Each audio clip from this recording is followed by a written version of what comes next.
My feeling is that there is a space in this country now, increasing day by day, for a united opposition to take on the parliamentary elections of 2024. And the sooner it begins, sooner it assumes a form and a shape, the better. Do you believe that there ought to be a tapestry of opposition coming together before the next election? As far as the opposition unity is concerned, I do believe that the best should not be allowed to become the enemy of the good. We should get the parties to come together. We should make effort for that. Whoever is responsible or feels responsible for it, we should begin with as many of them as can come together.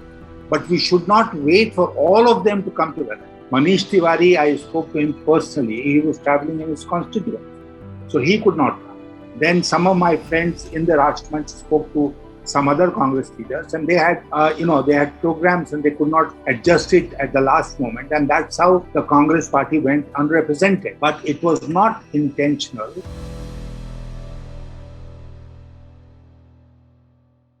Thank you for joining this conversation. I have a very interesting guest today. Mr. Yashwant Sinha has agreed to speak to me about many things that India needs right now. There's been a lot of speculation about the possibility of a third front, a possible non-BJP, non-Congress front, because of a meeting that Mr. Sinha called of his Rashtramanch. We're going to talk to him about that. Remember, Mr. Yashwant Sinha was India's finance minister under two different prime ministers. He also served as India's foreign affairs minister. So there's so much to talk about. Thank you for giving me your time. I appreciate it. My first question to you, obviously, is about that meeting. Now, after the meeting, many of the politicians who were present at the meeting came out and said this was not about a third front. It was not about the opposition really coming together. But before the meeting, in a conversation you had with NDTV, you did say that the opposition must come together and put together whatever power we can. So was it a coming together of a front or not? No, it was not. Let me clarify it as briefly as possible. 3 years ago, we created a platform called Rashtramanch, or National Forum.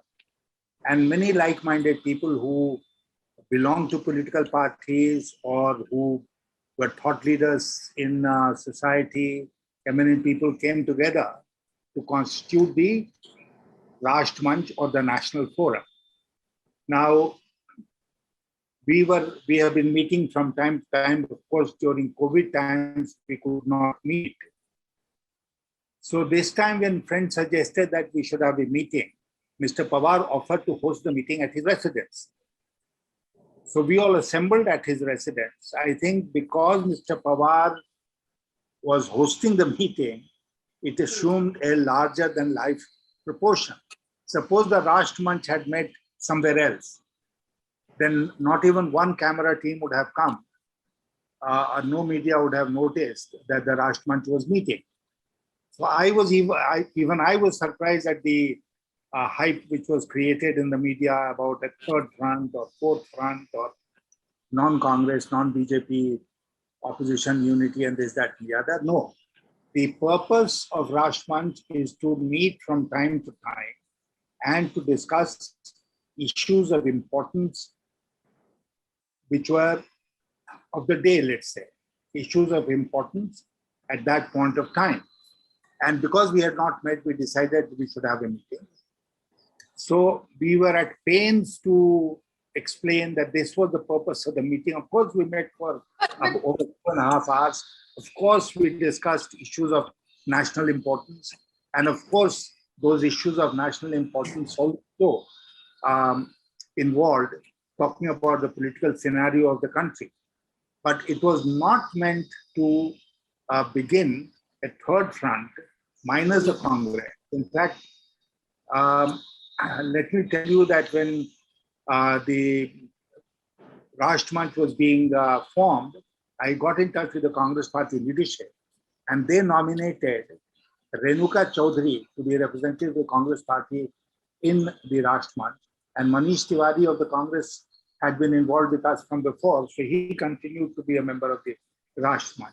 So it is not that Congress party was excluded. It's only that Renuka was in Hyderabad, Manish Tiwari had some other engagement, so they couldn't come. We invited some other leaders from the Congress party because of short notice, they couldn't make it. So because there was no Congress representative in the meeting, it was, imagine that it was a non-Congress, non-BJP front, and that's what we were thinking about. No, it was not like that. Mr. Sinha, both you and Mr. Pawar are very seasoned politicians.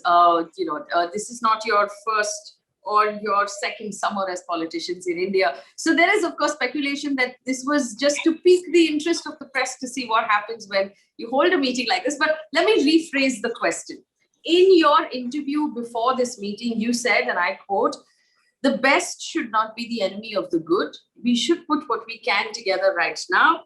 And आपने ये भी कहा था कि लोकसभा में अगर हमारी majority निकली तो हम prime minister चुन लेंगे. This group will choose a prime minister from from any number of candidates that are available to it. So outside of the Rashtramanch meeting, if you were to put a pin in that, do you believe that there ought to be a tapestry of opposition coming together before the next election? From time to time, Faye, I have been expressing my views on a number of issues. And of course, as far as opposition unity is concerned, I do believe that the best should not be allowed to become the enemy of the good. And we should get the parties to come together. We should make effort for that, whoever is responsible or feels responsible for it. And we should begin with as many of them as can come together. But we should not wait for all of them to come together. And I'm expressing my personal view that we should not wait for all of them to come together. If you are really, you have an appetite, then you will begin with whatever is being served to you and not wait for the last dish to be placed before you start eating. So this is the situation today. And my personal view has been that as many of the opposition parties should come together as possible to begin with, and they should go ahead with their program of action, continue to invite the others to join, and hopefully the others will join when they see the writing on the wall. Have you had evidence of this appetite among your other colleagues in various opposition and regional parties? We in the Rashtramanch, we have representatives of political parties, and they do express their views from time to time. I don't think anyone, even that day when we were having a discussion, nobody deviated or differed from this line that there should be opposition unity, and it should be opposition unity with Congress. The Congress party must be an essential part of this opposition unity program.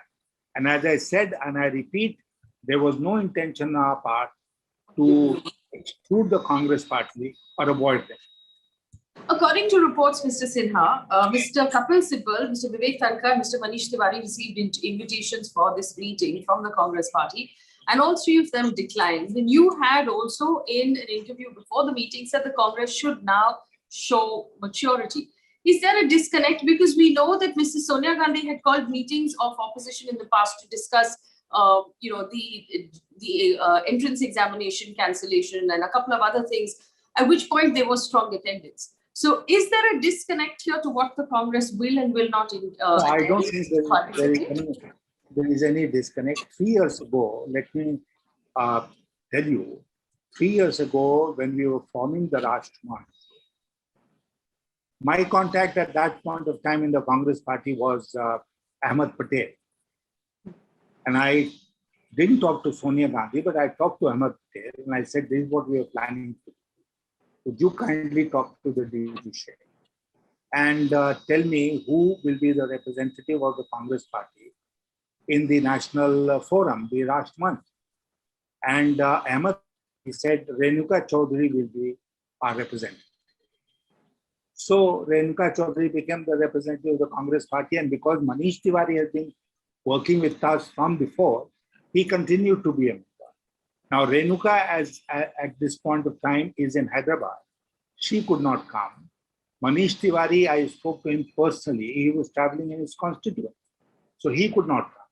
Then some of my friends in the Rashtramanch spoke to some other Congress leaders, and they had, they had programs and they could not adjust it at the last moment. And that's how the Congress party went unrepresented.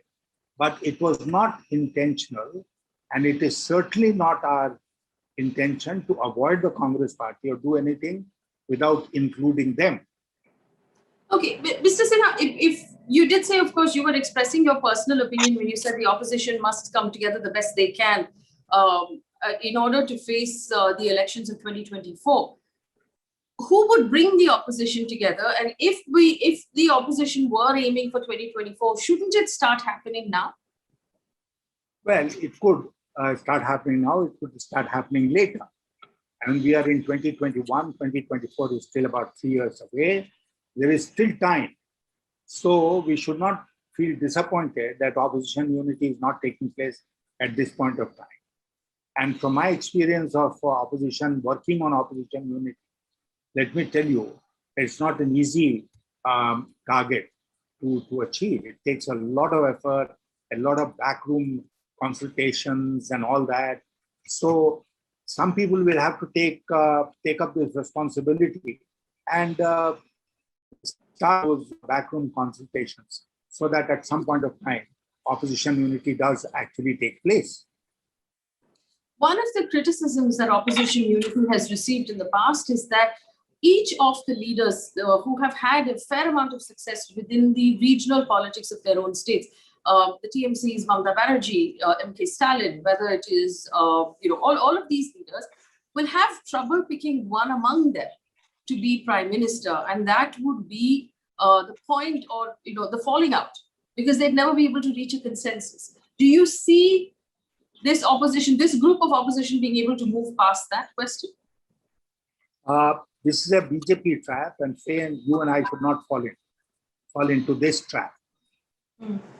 I have repeatedly said that the opposition, if it gets the opposition parties, if they get the numbers in the 2024 elections, they will elect their leader. And we should wait. I mean, it's happened in our history in the past that leaders have been elected after the election results have come out. In fact, I was in the Janata Dal, and you will recall that Mr. VP Singh was elected in a meeting which was held in the Central Hall of Parliament.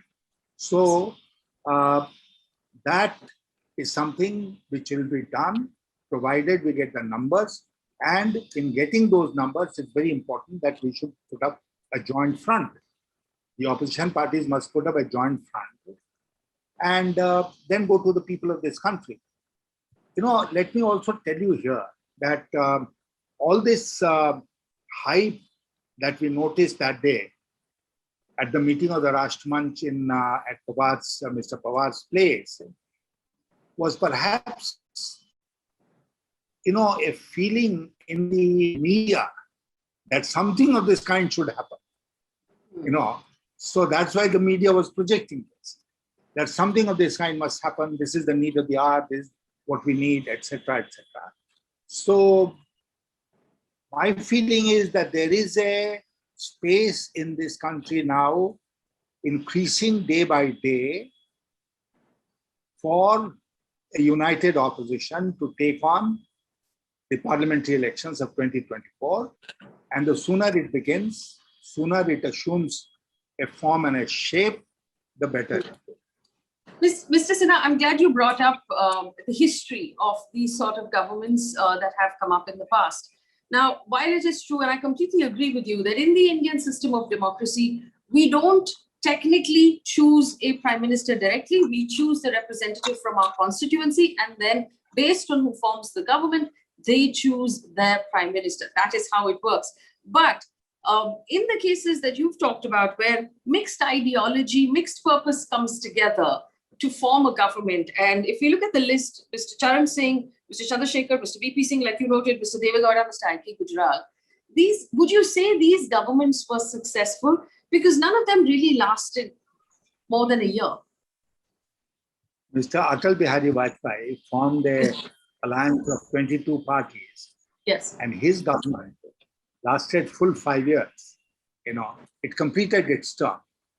So there are both examples of governments which were formed through a coalition of parties and which could not sustain themselves. And the latest of them was Mr. Vajpayee's government, which was able to sustain itself. So we cannot say that because it failed in the past or succeeded only once, therefore it won't succeed in future. I'm confident that mature leadership will be able to sustain this kind of an alliance. Mr. Sinha, what would be the shared purpose of such an alliance? Would it just be to keep the BJP out? Or do you think that there would be a larger shared purpose that all of these parties could agree to? Whomsoever. Yeah, the most important thing, Faye, the most important thing for the parties which want to come together is to form not only a political coalition, but must have an alternative vision of India. A point which was discussed that day at Mr. Sharad Pawar's residence, and it was pointed out in our press briefing, that Rashtrakuta has, for instance, taken upon itself the responsibility of preparing a document which is an alternative vision of India compared to the vision of the present government and the party which is in government. We must have an alternative. And I'm not talking, I'll again emphasize, we should not talk in terms of personalities. We should talk in terms of issues. We should talk in terms of programs of action. We should talk in terms of alternative visions. And that's exactly what we are planning to do in the Rashtrakuta. Mr. Sinha, Mr. Prashant Kishore, who worked with your party, the TMC, in the latest election, has made a statement saying, and I quote, that a third front is an archaic and a futile exercise. It's a model that's not suited to current political dynamic. He doesn't believe that this would work. What role would Prashant Kishore play? Because we know that he's had a series of meetings with Mr. Pawar as well. Have you had a conversation with him, given that he works quite closely with your party? I haven't had any conversation with Prashant Kishore in the last many months, especially after the Bengal elections. But I have heard the views that you have mentioned just now, and I entirely agree with him. And we are not also trying to form a third front. A third front means a non-BJP, non-Congress. But I am also convinced that the front of opposition parties, the alliance of opposition parties, must necessarily include the Congress. Anyone who is thinking of excluding the Congress is living in his own paradise. That's not going to happen, should not. So I agree with Prashant Kishore that a third front or a fourth front is not going to work. What we need is one alternative to the present dispensation, both in terms of alliance of parties as well as alternative vision, program of action and all that. The Congress, like you said, still holds about 20% of the vote share across the country. If they were opposition sort of alliance that came together before the next election, would the Congress need to be the nucleus of it? And will the Congress need to be sort of the gravitational pull that brings everybody else together? Do they have the maturity to handle it at this point? The Congress is the only other national party apart from the Bharatiya Janata Party. And therefore, the Congress party will have to play an extremely important role in any opposition alliance which is going to be formed. What will bind them together is not lust for power, office. What should bind them together is that alternative vision, which I've been talking about, a program of action. And I hope the Congress party will show maturity and join in this effort so that this alternative vision is created. Mr. Sinha, but the Congress has had issues of its own internally. It hasn't really been able to solve its internal issues. In fact, two of the members you invited to your meeting were among the signatories who signed a letter saying that the Congress has some serious issues, which we know have not been solved or resolved just yet. Is the party in a position to be the nucleus of an alliance like this one? Well, I'll not like to comment on the internal affairs of the Congress party. But the point which I'll make is that, as I said, the Congress party is the only national party. Every party has internal dissensions, difference of opinion. We should not take them too seriously. And I'm sure the Congress party has the capacity and the genius to be able to resolve the differences amongst their members. Mr. Sinha, thank you so much for speaking with me this evening and for sharing your ideas and your views. I'm sure our audience has enjoyed this conversation. I wish you very good luck. Thank you.